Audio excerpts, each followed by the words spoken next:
अरे शहर रहने जा रहे हैं, तू तो सारा गांव ही साथ में बांध कर ले जाएगी क्या?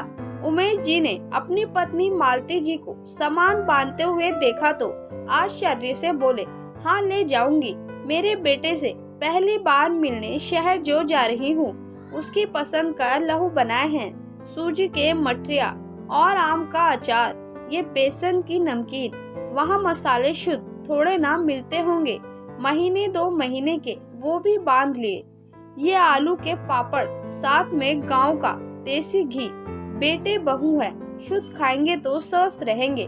पता नहीं उन्हें शहर में कुछ मिलता भी होगा या नहीं। फिर अभी नई नई गृहस्थी बसी है। मुझे जो भी सामान समझ आया मैंने बांध लिया। अब आप ना रोकिए, मेरे बेटे और मेरे बीच में आने का आपका कोई हक नहीं है। मैं तो कितना रोई थी, पर आपने मेरी सुनी ही नहीं। शहर पढ़ने भेज दिया, अब तो आर्मी वहीं का होकर रह गया है। गांव भी नहीं आता।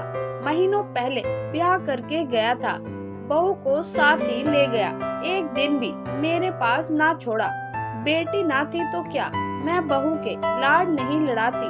मालती जी की आंखों से आंसू बहने लगे और वो भावुक हो गई। सामान उनके हाथ में ही रह गया। उमेश जी ने संभाला और बैठाया। इतनी दुखी क्यों होती है? मैं तो कब से उसे बुला रहा था, पर उस दिन वो पहली बार बोला कि आप ही रहने आ जाइए। उसे तो समय नहीं है, नौकरी भी तो करनी है।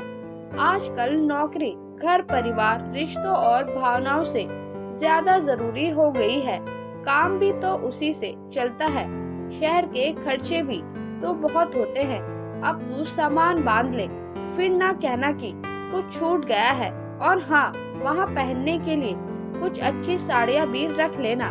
बहू भी तो पढ़ी लिखी नौकरी वाली है, उसके सामने तो कुछ कम नहीं लगनी चाहिए। अरे बहू से कैसी होड़, वो तो मेरी बेटी जैसी है, कम या ज्यादा क्या होता है। अब उसके जैसी तो सुंदर नहीं लग सकती, वो तो जाने क्या क्या पहनती है। और ये कहकर मालती जी हंसने लगती है। कितना छोटा था हमारा ओमी, और अब बहू भी लेकर आ गया। आपको याद है, शादी के इतने सालों बाद वो हुआ था। मैंने मंदिर जाकर कितनी प्रार्थनाएं की थी, पूजा पाठ टोना टोटका जो जिसने बोला वो किया था। कितने इंतजार के बाद मेरी गोद हरी हुई थी, पर वो बड़ा कमजोर हुआ था। डॉक्टर ने भी कहा था अच्छे से देखभाल करनी होगी, बच्चा बड़ा ही कमजोर है। उसकी रोज मालिश करती थी, सुबह शाम करती थी, ताकि हड्डियां मजबूत हो जाए और वो चलने लगी। कितनी मुश्किल से चलने लगा था और बोली भी नहीं आई थी। हर काम उसका देर से हुआ था। ईश्वर ने एक ही संतान दी, पर उसे भी मुश्किल से पालना पड़ा।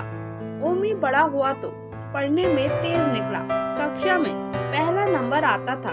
सब कहते थे ओमी बहुत बड़ा बनेगा, और आज बड़ा होकर बड़ी नौकरी करने भी लगा। पत्नी भी अपनी पसंद की लाया है, पर देखा ना, बहू को हमारे पैर भी नहीं छुए।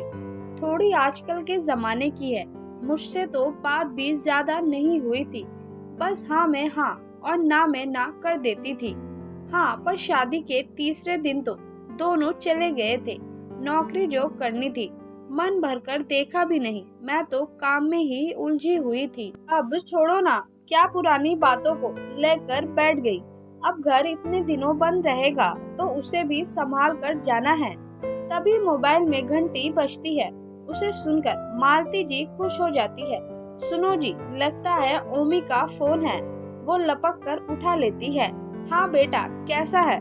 तूने खाना खा लिया क्या? क्या माँ, हर बार एक ही सवाल। मैं कोई बच्चा हूँ जो आप मुझे खाने का पूछ रही हो? मेरी बाबूजी से बात करवाओ। बाबूजी, उस खेत का क्या हुआ? आपने सौदा किया या नहीं? अब शहर में मुझे अच्छी सोसाइटी में फ्लैट लेना है, तो जल्दी पैसा चाहिए। डाउन पेमेंट भी देना है। आप जल्दी से खेत का सौदा कीजिए। वैसे भी अब उसमें पहले की तरह फसल होती कहाँ है। और गुस्से में फोन रख दिया। ओमी क्या कह रहा था? मालती जी ने उन्हें झंझोरा तो वो संभल कर बोले, हाँ कह रहा था सारा सामान अच्छे से पैक कर लेना, सफर के बीच के लिए भी खाना रख लेना। ट्रेन में अच्छा खाना मिलता नहीं है, माँ बाहर का खाएगी तो उनका पेट खराब हो जाएगा। उमेश जी ने बहलाते हुए कहा।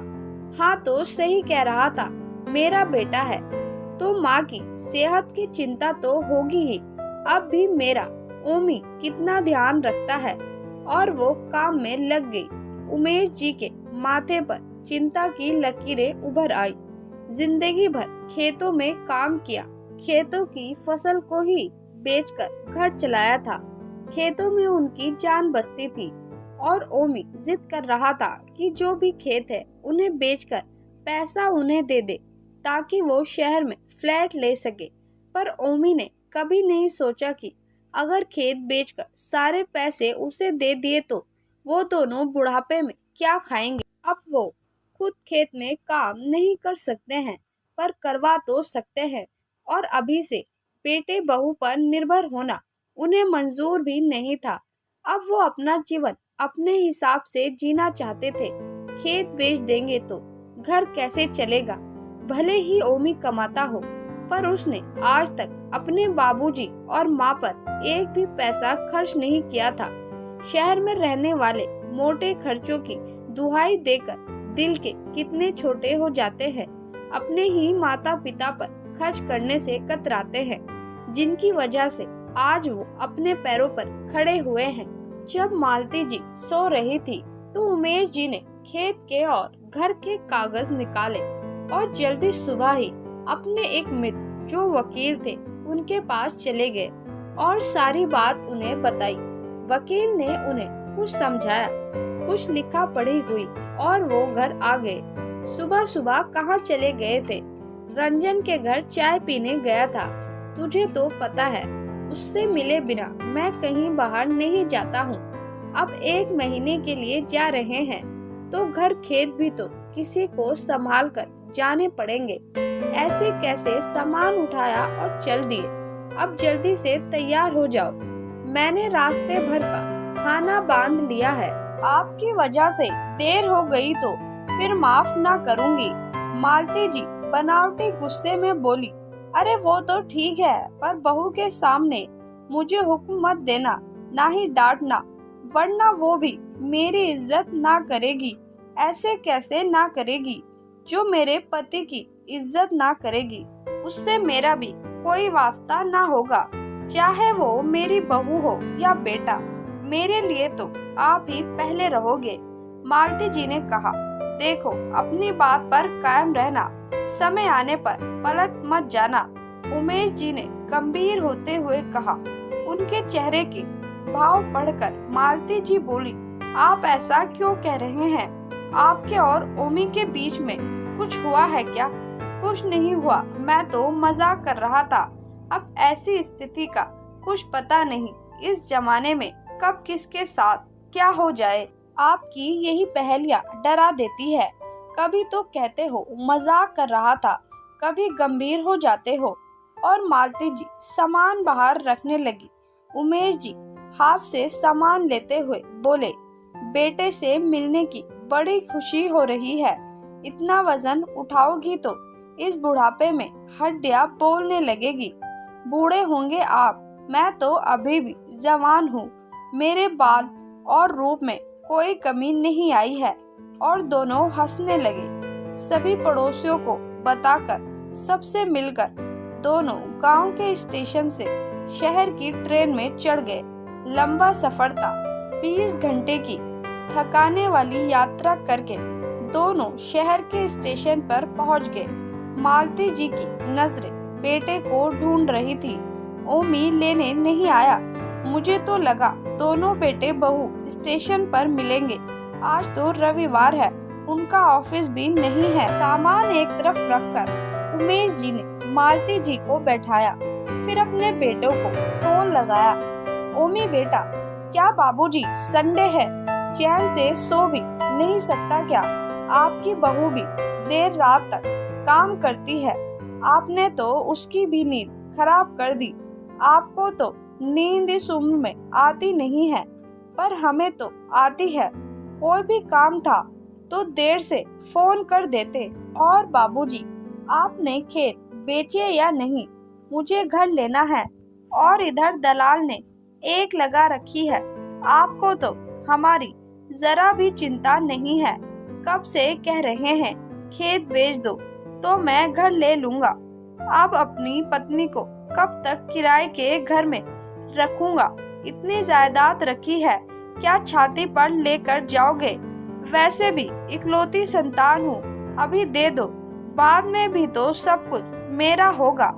ठीक है, खेत बेचकर सारा पैसा तुझे दे दूंगा, लेकिन फिर तेरी माँ और मैं क्या खाएंगे? हम दोनों का खर्चा तो खेत से ही चलता है। तू हमें साथ में रख लेगा तो मैं खेत बेच दूंगा। बाबूजी, मैं आपको अपने साथ कैसे रख सकता हूँ? मैं और दिशा तो ऑफिस जाते हैं, फिर आपका मन तो गांव में लगता है। ये सुनकर उमेश जी का खून खौल जाता है। वाह बेटा, हमने तुझे यही संस्कार दिए हैं। आज तूने बड़े अच्छे से अपना फर्ज निभाया है। पत्नी की फिक्र है कि उसे किराए के घर में कैसे रखूंगा, पर माता पिता की नहीं है। तुझे शर्म नहीं आएगी? संस्कार तो हमने अच्छे ही दिए थे, पर तुझे शहर की हवा लग गई है। बस तू और तेरी पत्नी, यही तेरा परिवार है। कल को तेरे बच्चे भी होंगे, वो भी तेरे साथ यही करेंगे तो तुझे कैसा लगेगा? माता पिता को बेघर करके तू अपना घर बसाएगा। और कान खोलकर सुन ले, मैं खेत किसी भी कीमत पर नहीं बेचूंगा। ये खेत मेरी आजीविका रही है और हम दोनों का बुढ़ापे का सहारा है। तुझे तो ये भी याद नहीं है कि तूने हमें रहने को बुलाया था। हम तो तुझे मिलने के लिए बेहद उत्साहित थे। हम तो तेरे शहर में स्टेशन पर खड़े हैं। तेरी माँ तेरे आने का इंतजार कर रही है। उमेश जी भरे गले से बोले, मैंने तो आपको रहने को नहीं बुलाया। वैसे भी कभी ऐसे ही बोल दिया होगा। एक संडे ही तो मिलता है आराम करने के लिए। बाबूजी, कोई भी आपको बोल दे कि हमारे घर रहने को आइए तो आप क्या उठकर चल देंगे? जाने अनजाने में मेरे मुंह से निकल गया होगा। ये सुनकर उमेश जी के पैरों तले जमीन सरक गई। थोड़ी देर के लिए वो सन्न रह गए। मालती जी ने फोन हाथ में लिया तो ओमी बोल रहा था, बाबूजी, बिना बुलाए कहीं भी नहीं जाना चाहिए। आप ऐसे कैसे मेरे यहाँ आ सकते हैं? मेरे और दिशा के अपने कुछ प्लान हैं। फिर आपने बताया भी नहीं और आ गए। कम से कम एक बार फोन करके बताना तो चाहिए। ये शहर है, आप किसानों का गांव नहीं है। ओमी, तू चुप कर। तू मेरे पति का इस तरह से अपमान नहीं कर सकता है। हम किसान हैं और खेती करके ही तुझे पाला है, पढ़ाया लिखाया है। अपने बेटे के घर आने के लिए भी बताना पड़ता है। ये तेरे शहर की संस्कृति होगी। हमारे गांव में तो आज भी अनजान मेहमान भी भगवान के समान ही होते हैं। फिर हम तो तेरे माता पिता हैं। तभी फोन उमेश जी ने वापस ले लिया। अब तू सुन, तुझे खेत और घर में से एक फूटी कौड़ी तक ना मिलेगी। तू अपनी पत्नी को कैसे रखेगा, ये तेरा मसला है। मैं आने से पहले ही सारे कागज तैयार करके लाया था। ये घर और खेत हम दोनों के नाम रहेंगे, और जब हम दोनों इस दुनिया में नहीं होंगे तो ये घर और खेत बेचकर जो धन राशि मिलेगी वो गांव के अनाथालय में चली जाएगी। ईश्वर ने इतनी प्रार्थनाओं के बाद तुझे दिया था। काश वो ईश्वर हमारी प्रार्थना नहीं सुनता तो हमें तेरे जैसा नालायक बेटा तो नहीं होता। हम तो तुझसे मिलने आए थे, तेरे साथ शहर रहने आए थे, पर तुझे तो सिर्फ खेत के पैसे लेने हैं। अपने माँ बाबूजी का प्यार और आशीर्वाद नहीं चाहिए। आज से तू हमारे लिए मर गया और हम तेरे लिए मर चुके हैं। कभी गांव आकर शक्ल दिखाने की जरूरत नहीं है। हम वापस गांव जा रहे हैं। ये तो तेरी माँ की जिद थी, इसलिए तुझसे मिलने को चले आए। पर बहुत बड़ी गलती की। मालती ये सब नहीं देखती, एक भ्रम में जी लेती। हम तो बेटे का घर अपना घर समझकर रहने आए थे। उमेश जी और मालती जी ने सामान उठाया और स्टेशन से ही वापस गांव लौट आए। दोस्तों, माता पिता बच्चों के लिए सब कुछ करते हैं, पर वही बच्चे बड़े होकर उनकी भावनाओं और प्यार को समझ नहीं पाते हैं। शहर चले आते हैं। गांव की संस्कृति, माता पिता के त्याग और प्यार को भुला देते हैं। दोस्तों, आपको कहानी कैसी लगी कमेंट बॉक्स में जरूर बताएं और मेरे चैनल को सब्सक्राइब करें। दोस्तों, ये कहानी लेखिका अर्चना खंडेलवाल ने लिखी है। धन्यवाद।